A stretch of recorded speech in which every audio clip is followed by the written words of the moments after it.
That's why I'm in the news. I'm not in the news because I'm here.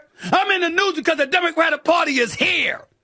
Damn it, lower than that. Down at the bottom. They suck right now. Horrible. Because they don't have a voice. Where the hell is the voice? And everybody want to sit up there and talk about, we don't need a voice. We don't need a voice. We don't need a voice. We don't need a voice. Well, guess what?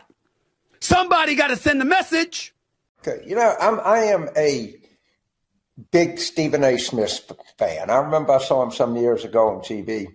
When it comes to politics, he don't know his from a hole in the ground. He's on that running his damn mouth about how he may have to run as a Democrat because there's nothing left of the Democratic Party. There's no talent. Stephen A., you me? I mean, you say you're friends with Wes Moore and you say you're friends with Josh Shapiro. I'm friends with both of them. I think they're really extraordinary, talented people. But I got news for you, dude. There's 6 or 7 other people in the Democratic Party that are just that talented. So before you start running your mouth off about politics, a topic of which you really don't know anything about, you ought to sit back and think about it and call some people and run it by them. So Stephen A., keep up your on sports. I enjoy it. I like it, but don't make a fool of yourself anymore in talking about politics. Boy. So we got to talk about more drama within the Democrat Party because Democrat Party operative James Carville lashed out at Stephen A. Smith over Stephen A. Smith's rant against the Democrats, in which Stephen A. made the argument that he could beat anybody in a Democrat primary, right? That he could be the Democrat Party nominee if he wanted to run because the Democrat Party is that bad. Now, James Carville got upset about this because he believes that the Democrats have a deep bench, right? Which, I'm just not saying, right? I'm not saying who is next up for the Democrats. I mean, as of right now, Kamala Harris is in the lead, and Kamala Harris is one of the worst presidential candidates of all time, if not the worst presidential candidate of all time. So, again, I'm just not seeing it. But apparently, James Carville, he was upset with Stephen A. and told Stephen A. to shut his mouth, right? Stop talking about politics, stick to sports. And Stephen A. has responded. Take a look. Dropping F-bombs and going off like that. I mean, I know that's your nature. I understand that, but let's just say 2 can do that, I mean, if you really wanted to get raw, ain't nobody hiding from that. I could be that way. It's just that my mama taught me to respect my elders. And you are 80 years of age, if I remember correctly. And I'm trying to be respectful, so I'm not going to come at you the way that you came at me. I thought that was completely unnecessary. That's number 1. Number 2, I religiously say I'm no political aficionado. I religiously say I don't know politics like that. I read. I watch the news. I'm a conscientious observer. But I do have to ask you a question, Mr. James Carville, albeit rhetorically. You do know that you're talking to a voter, right? Could that be one of the reasons why y'all lost? Just a thought. Because you sound like one of those old curmudgeons that want things to stay or be the way that they used to be, and you're resentful, harboring an abundance of animosity because you're not being heard. That's not Stephen A. Smith's fault, sir. That's that damn Democratic Party that I was talking about. You see, they shouldn't listen to me. Do you realize, James Carville, that means they shouldn't have listened to you either? Which makes no sense because we were both right. Because guess what? What I was saying is what you were saying. I saw you on Fox News. I saw you on CNN. I saw you on your podcast before the election. Where the hell you think I got some of the stuff from? When you were talking about the Democratic Party, I'm making that up. I'm making it up when you were lamenting their strategy. I'm making it up when I talked about Kamala Harris and not resonating with the audience. I'm making it up when I talked about woke culture. I'm making it up when I talked about they weren't focused on the right issues. I'm making that up. You didn't say any of those things? I tell you what, let's see the audience. Let's show the audience, rather, exactly what you said. I didn't say hear it. I said let's show it to them so they can see your face. They know it's you. They know it's you, James Carville. This is you talking. Take a listen. We have no legislative power. We have no executive power. We have no judicial power. So when you're out of power, you're an opposition party. And go and tell all of the people that are sending you and asking you for money, justify what you did, justify what you did wrong, and tell us what you're going to do different. Because what you've done ain't worth a shit. Get your head around that. And all of the Washington-based Democrats farting around, going to wine and cheese parties and talking about how misogynistic race, get your ass out of Washington and go work on a 2026 campaign and do penance to make up for your goddamn arrogance and stupidity. Well, we're going to say, we told you so. We told you this identity shit was disaster. We told you to get out in front of public safety issues. You didn't. We told you to have an open process and demonstrate the magnificent and staggering and deep talent that exists in the modern Democratic Party. You didn't. We told you to differentiate yourself from Biden. You didn't. I hate to be some fucking know-it-all, but all of these things are part of the record. Where did I hear that before? I mean, did you hear him speaking, ladies and gentlemen? Did you hear him speaking about woke culture? Did you hear him speaking about how you needed to separate yourself from Joe Biden? Did you hear him speaking about there was no primary? You remember that stuff? Where'd y'all hear that before? Yeah, so what I find to be fascinating about this beef between Stephen A. Smith and James Carville is that Stephen A. Smith is correct, right? He's correct in the sense that, hey, James Carville has made some of the same criticisms that Stephen A. Smith made, but for whatever reason, James Carville is coming at Stephen A. Smith for telling the truth, which is that, hey, the Democrats don't have a bench, right? That the Democrats don't have anybody that is, quote unquote, next up, or that is somebody that can inspire the party to revive itself, right? To rebuild itself, to make its branding better, right? They don't have anybody at all, okay? Stephen A. is 100% right.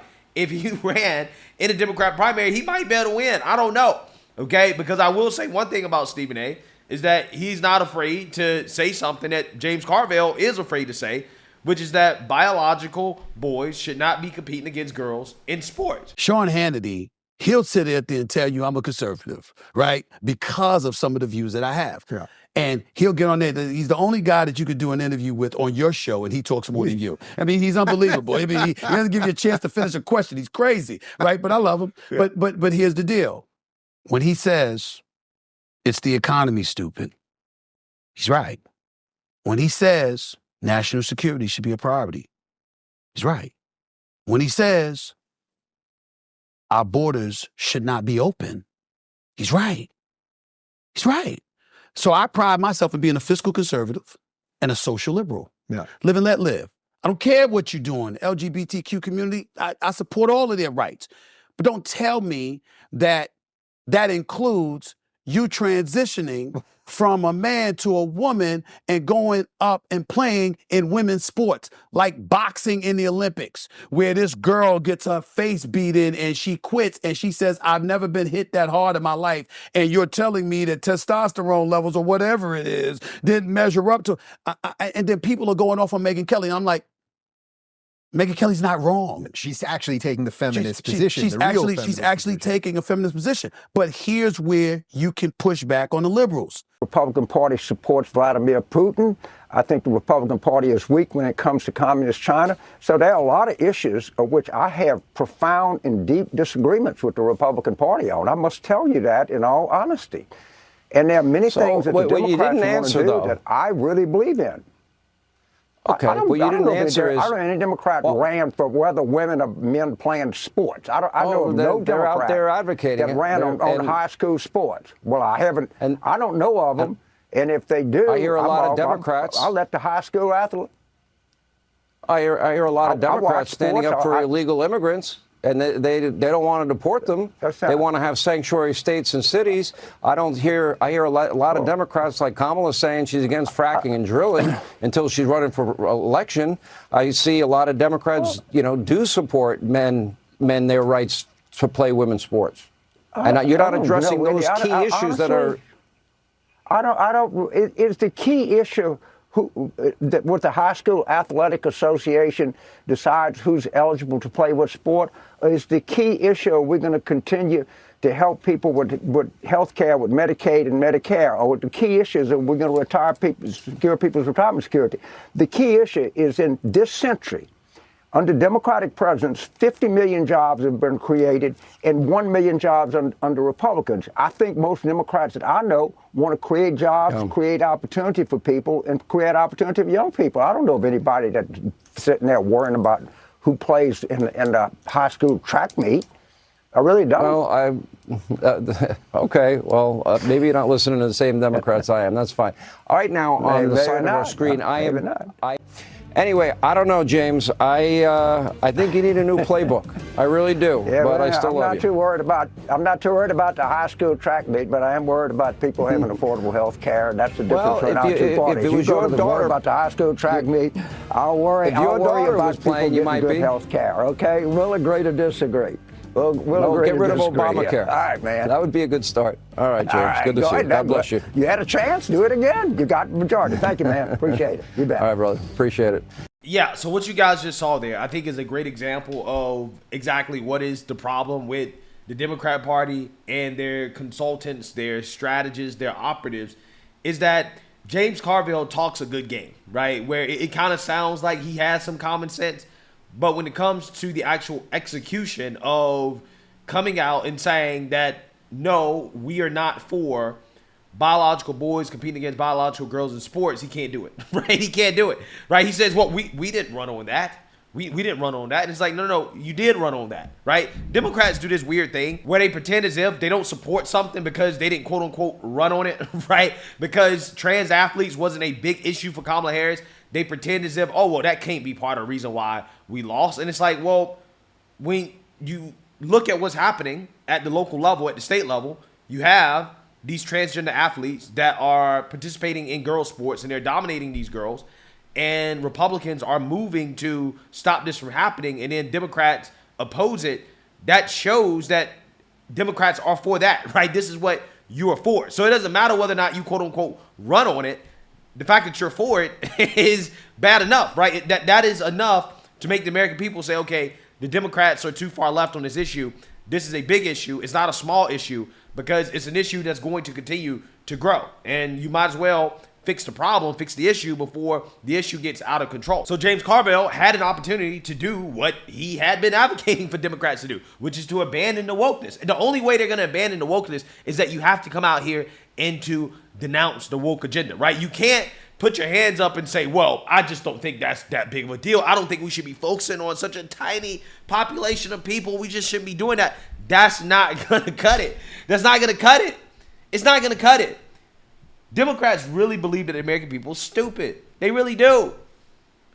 Every time Republicans try to address the issue of trans athletes in sports, Democrats come out and they oppose it. As long as Democrats are opposing it, then they're running on wokeness, right? That is them embracing wokeness.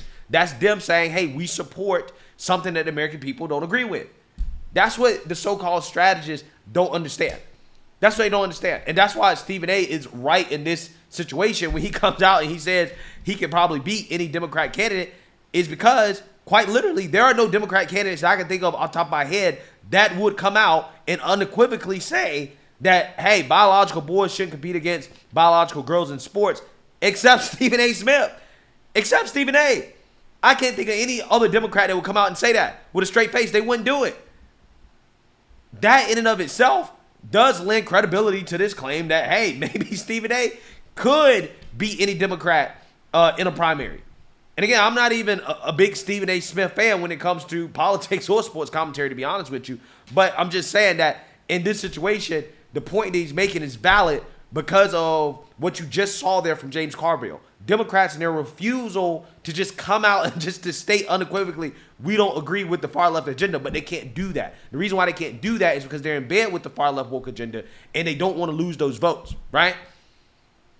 You have to denounce it. You can't just sit back and throw your hands up and say, well, that's just not a big deal. It's not a big issue. We shouldn't be focusing on that stuff, right? While opposing any effort from the Republicans to enact the will of the people when it comes to that issue. It just doesn't make sense. Just like it doesn't make sense for Democrats to come out here and to claim how they care about having a strong and secure border, but they oppose everything that President Trump tries to do when it comes to mass deportations and securing the border, right? It just doesn't make sense, right? It doesn't make sense. And Democrats think that they can thread this needle, but they can't. You can't thread the needle. And I think that is what the strategists don't really understand, is that the Democrats at this point, because of their marriage to the far left and the fact that they can't even distance themselves from the far left, even knowing that it's a problem, it really shows you just how down bad the Democrat Party actually is at this point, right? That they're so bad. They're in such terrible shape that somebody like Stephen A. could be a serious candidate. Again, they're talking about Jon Stewart and other people. That's how much of a joke that the Democrats have become, that comedians and sports commentators are being floated around as serious contenders to win a Democrat Party nomination. It really is embarrassing at this point. So let me know what you guys think. Make sure you like, comment, and subscribe. Most importantly, share a Black conservative perspective. Peace.